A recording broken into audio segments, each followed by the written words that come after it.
आप जानवर 2 पैसा महंगा अच्छा लेके आओ, चाहे महंगा क्यों ना हो, पर आप जानवर अच्छा लेके आओ। लोग बाग क्या करते हैं, बना लेंगे शेड वगैरह अच्छा, फ़ैन वगैरह वो सब कुछ लगा देंगे, और जब जानवर लेने जाएंगे तो बोलेंगे भाई, वो बोले कितने की, बोले 15,000 की। भाई 10,000 में दे देना।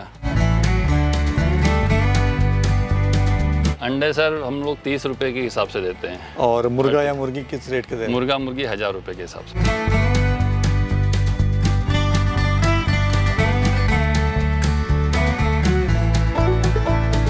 कुछ भी करो बट सर दिल से करो, ये नहीं कि किसी के कहने में बहकावे में आके। आजकल क्या है कि मैंने बकरी फार्म किया है, मेरे पास काफ़ी आते हैं कि यार तेरा बकरी फार्म इतना अच्छा चल रहा है, मैं भी कर लूँ। मैं बोला भाई मत कर।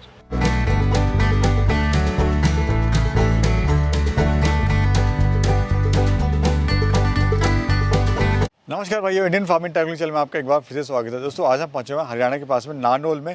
यहाँ पर मैं आपको ऐसे युवा साथी से मिलाऊंगा जो गुड़गांव में जॉब करते थे, मारुति कंपनी में जॉब छोड़ने के बाद में 3 साल पहले अपने गांव में आए और गांव में इन्होंने वहाँ पे बकरी पालन साथ में मुर्गी पालन शुरू किया हुआ है। दोस्तों जानते हैं कैसे बकरी पालन कर रहे हैं, क्या इनकी सफलता के राज हैं और किस तरह से बकरी पालन शुरू कर सकते हैं। दोस्तों यहाँ पर मैं एक इन्फॉर्मेशन देना चाहूँगा, ये जो आप स्क्रीन पर नंबर देख रहे हैं ये हमारे ग्रुप है, व्हाट्सअप ग्रुप, ये उसका नंबर है जहाँ पर आप अपने जो भी अपनी बकरियां हैं, बकरे वगैरह हैं, जो भी सेल करना चाहते हैं या परचेज़ करना चाहते हैं, इस ग्रुप के द्वारा सेल और परचेज़ कर सकते हैं। इस ग्रुप के अंदर ऑल इंडिया से किसान भाई जुड़े हुए हैं, या फिर अगर आपको कोई समस्या आ रही है बकरी पालन में तो भी इस ग्रुप के द्वारा आप शेयर करके उसका समाधान पा सकते हैं। इस ग्रुप की जो फीस है केवल 200 रुपये है साल की, वो पे करके आप इस ग्रुप का मेम्बर बन सकते हैं। तो चलिए दोस्तों वीडियो शुरू करते हैं। राकेश जी नमस्कार। नमस्कार प्रवेश जी, कैसे हैं सर? हम ठीक हैं, आप कैसे हैं सर? कैसे काम चल रहा है सर आपका? बहुत बढ़िया सर। थोड़ा सा अपनी परिचय दीजिए, कहाँ पर हम खड़े हैं, क्या फार्म की लोकेशन? हमारे फार्म का नाम है करीरिया गोट फार्म, जी, जो कि गांव शोभापुर, तहसील नारनौल, डिस्ट्रिक्ट महेंद्रगढ़, हरियाणा में स्थित है जी। सर शुरुआत कैसे हुई इस फार्म की और इससे पहले आप क्या कर रहे थे? सर आज से 3 साल पहले मैं गुड़गांव में मारुति में जॉब करता था। 5-6 साल मैंने जॉब किया वहाँ पे, बट जो अंदर से सेटिस्फेक्शन आना चाहिए था वो नहीं आया सर। सुबह ऑफिस जाते, शाम को आते, फिर हमारे यहाँ से गुड़गांव पास ही है, तो सैटरडे संडे ऑफ होता था, तो 5 दिन काम करो 2 दिन घर भागो, ठीक ठाक चल रहा था। बट बीच में फिर लॉकडाउन आ गया, घर बैठ गए। फिर सर दिमाग क्या कि कब तक जॉब करेंगे, कब तक, मतलब लॉकडाउन के टाइम भी हमको यहाँ से जाना पड़ता था, आना पड़ता था, जब सब कुछ बंद था फिर भी हम ऑफिस जाते थे जी। तो सर लास्ट में फाइनली डिसाइड किया कि खुद का कुछ स्टार्ट करते हैं। सर्च किया सर सब कुछ, फिर ये गोट फार्म ही ऐसा फार्म लगा जो हम अपने खुद पे कर सकते हैं, किसी पे डिपेंड नहीं रह सकते, किसी लेबर पे या किसी पे। अगर आपके पास लेबर नहीं भी है तो भी आप ये काम स्टार्ट कर सकते हैं। तो हमने स्टार्टिंग में जब स्टार्ट किया तो 15 नग लेके आए थे, उसमें बकरियाँ थी, बच्चे थे।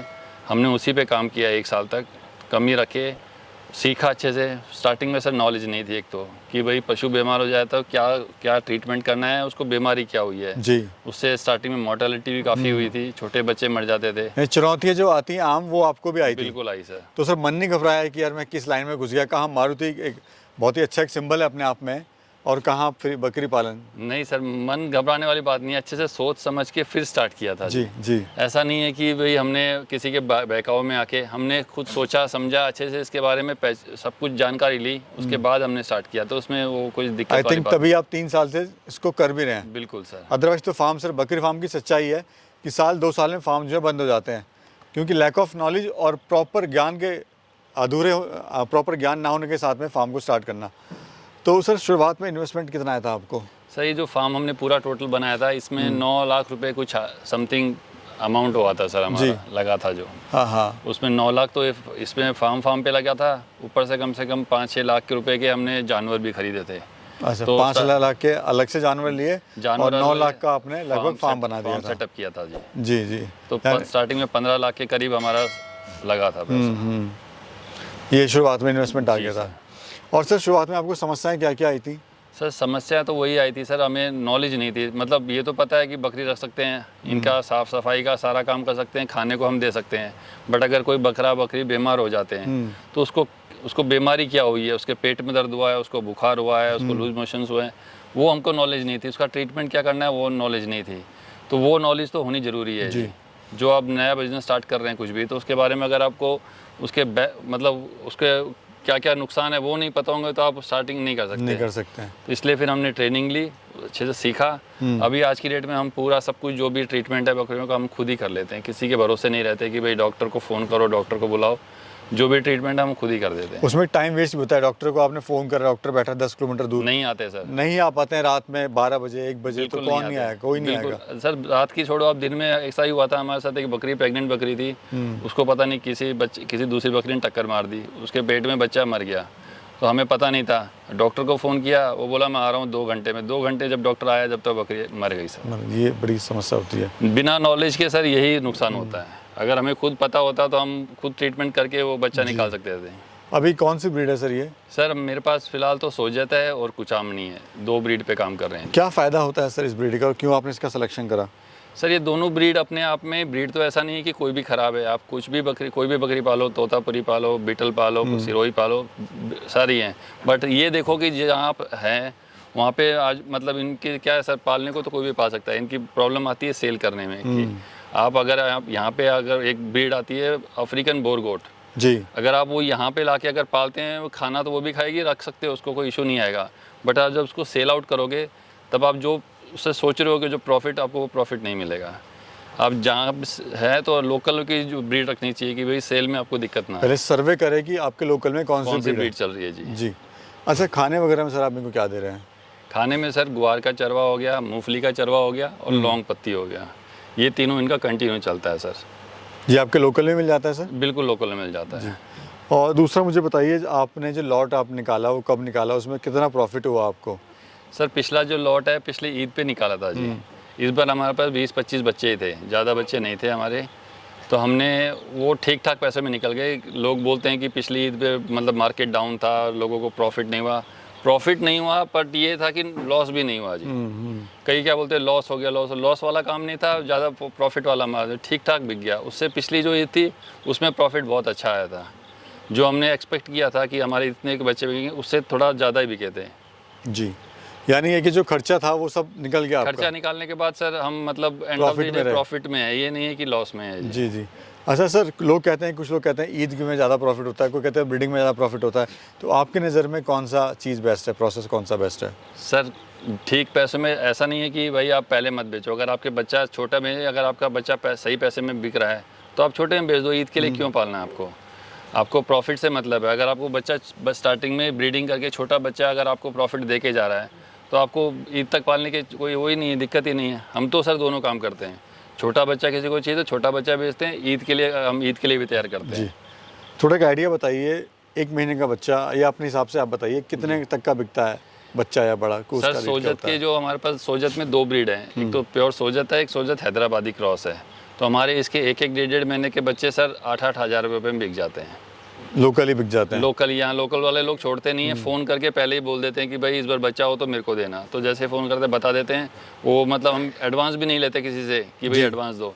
वो बच्चा आके देख के जाता है, एक बस वो बोल जाता है कि ये मेरा है, तो हम उसको 1-1.5 महीने बाद उसको दे देते हैं। आई थिंक यही इस बिज़नेस की ब्यूटी है कि आपको कहीं बाहर नहीं आना पड़ेगा। सेल की सर कोई इशू ही नहीं आता। स्टार्टिंग में लोग बोलते थे कि भाई सेल कहाँ करेंगे, सेल कहाँ करेंगे। खुद तो सर बकरे बेच नहीं सकते, बट आप जैसे हुए, आप पहले भी आए थे यहाँ पे, आज आप फिर से आए हैं। तो आपका यूट्यूब चैनल पे लोगों ने देख के इतने फ़ोन आते हैं सर, पूछो मत, कि हमें लास्ट में बोलना पड़ता है कि बच्चे अभी है नहीं जी। जी जी। यानी मार्केटिंग का जरिया है सोशल मीडिया वगैरह। बिल्कुल बिल्कुल। बाकी जैसे छोटा मोटा के बोर्ड लगा ले अपना, तो उससे भी सेलिंग बिल्कुल कर सकते हैं। लोकल में आपको पता होना चाहिए, जो आप जहाँ रह रहे हैं आसपास में लोकल में सबको पता होना चाहिए कि आपके पास बकरी फार्म है या मुर्गा है, जो भी है जी। तो राकेश जी मुझे बताइए, अभी आपके पास में मुर्गियाँ भी हैं, पहले बकरियाँ ही थी, अभी आपने मुर्गियाँ भी बढ़ा दी हैं। तो मुर्गी से क्या बेनिफिट है और क्या इससे कोई इनकम वगैरह भी हो रही है अभी? सर बढ़ा ही नहीं, मतलब मुर्गी है वो अंडा देती हैं। अब क्या है सर, सर्दियों में तो अंडे मिलते ही नहीं हैं। लोग हमारे लोकल वाले हैं, वो पहले एडवांस बुक करके रखते हैं कि भाई मुझे कड़कनाथ, मेरे पास मुर्गी भी है वो कड़कनाथ की हैं। तो सर्दियों में तो अंडे निकल जाते हैं। अब जैसे मई जून स्टार्ट हो गया तो उसमें अंडे कोई खाता नहीं है।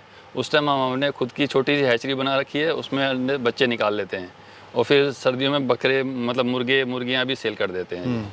तो उससे 2 फायदे होते हैं। एक तो फार्म पूरा साफ़ रखते हैं ये जी, मिंगनी वगैरह सब कुछ भी कीड़ा वगैरह हुआ, छोटा पिस्सू वगैरह, चिचड़ वगैरह हुआ, वो भी साफ़ कर देते हैं और वो अंडे भी मिल जाते हैं, उनकी सेल भी हो जाती है। तो अंडा किस रेट का दे रहे हैं सर? अंडे सर हम लोग 30 रुपये के हिसाब से देते हैं। और मुर्गा या मुर्गी किस रेट के दे रहे हैं? मुर्गी 1000 रुपये के हिसाब से सर। अभी तक कितने रुपए का मुर्गा या अंडा वगैरह सेल कर चुके हैं? सर पिछला जो गया है उसमें हमने छोटे बच्चे जो चूज़े रहते हैं, हमने 500 साढ़े 500 चूज़े बेचे थे। तो कितना उसमें प्रॉफिट आ गया सर? सब पूरा प्रॉफिट है पूरा उसमें तो। प्रॉफिट आ गया, मतलब घर हम के ही उनको अंडे- मतलब जो बकरियां खाती हैं, जो दाना वगैरह थोड़ा बहुत वो डाल देते हैं, घर की जो रोटी बच गई, सब्जी बच गई, वो डाल देते हैं, उससे ही चलता है। उनमें तो मतलब कॉस्ट, मतलब इन्वेस्टमेंट Free नहीं of है, cost ही है। फ्री, हाँ, नेचुरल जो हो रहा है वो खा के होते हैं। ऐसा नहीं कि हम उनको अलग से फीड डालते जी, हैं, जी। फीड वाला काम नहीं है। तो यानी बकरी के साथ मुर्गा पालन भी शुरू कर सकते बिल्कुल, हैं, बिल्कुल कर उससे भी एक साइड की जो इनकम है, खर्चा वगैरह फार्म का, वो भी आप कर सकते हैं। बिल्कुल जी। सर ये बताइए, में बीमारी वगैरह कुछ आती है बकरी में, या बकरी में नुकसान सर- क्यों होता है लोगों को? थोड़ी लैक ऑफ नॉलेज की वजह से सर नुकसान होता है। इसमें आप टाइम टू टाइम वैक्सीन कीजिए, कोई इशू नहीं आएगा सर। जैसे कि अब जैसे इनका चरवा चेंज होता है, जैसे अभी नेक्स्ट मंथ में ही इनका नया ग्वार का चरवा, मूंगफली का चरवा आ जाएगा, तो उससे पहले आपको इनको ईटी प्लस टीटी वाला वैक्सीन लगानी पड़ेगी, ताकि इनके पेट में टॉक्सिन बनने लग जाता है। वो अगर आपने इसकी वैक्सीन कर रखी है तो इनको ना तो लूज मोशंस होंगे, चरवा खाना भी अच्छे से पचेगा, कोई इशू नहीं आएगा उसमें। जी। और जैसे बारिश आ गई तो बारिश से पहले इनको एफएमडी की वो आती है, वैक्सीन आती है, आप एफएमडी लगा दीजिए, किसी के पैरों में, मुंह में, किसी में कोई इशू नहीं आएगा। कितना टाइम देना पड़ता है सर बकरी फार्म में? सर बकरी फार्म में जब तक आप खुद काम नहीं करोगे, लेबर के भरोसे रहोगे, तो काम नहीं होता है सर। खुद तो टाइम देना पड़ेगा आपको। हमने तो स्टार्टिंग में 1.5 साल तक हमने खुद ही नहीं किया बिना लेबर के जी। तो पूरा टाइम ही बकरी फार्म में दिया हुआ है जी।